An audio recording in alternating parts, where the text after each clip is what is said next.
Ngayon po, pahinga po muna tayo sandali guys. Bali po, shout out po muna tayo. Naunahin ko na po yung nandito sa katabi ko, magkabilang side ko si Sir Leo Alcantara at saka po si Ma'am Juanita Roa po.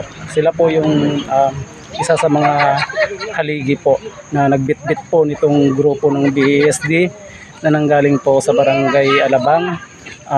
Sila po yung gumagabay sa mga tao o puno upang turuan po ang mga tao na mahalin kung paano po linisin ang ating kalikasan.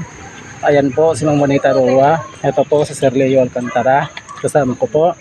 And shout out ko na rin po lahat po ng aking mga kasama na mga Estero Ranger na nasasakupan po ng DNR, sa gabay po ng aming mga RPOs na sila Sir Chris po, saka po yung dati po namin RPOs na hindi po namin makalimutan na napakasipag naman po talaga na si Sir Gilbert Estrella po.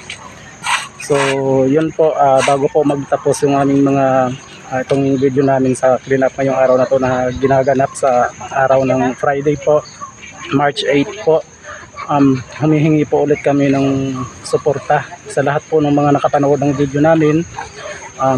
Paki-subscribe po, paki-like and share, and para na rin po sa susunod na mga henerasyon ng mga kabataan natin, ituro po natin sa kanila kung paano po mahalin ang ating kalikasan. So yun lamang po yung mga hindi ko po na shout out dahil po marami po, hindi ko po may isa-isa.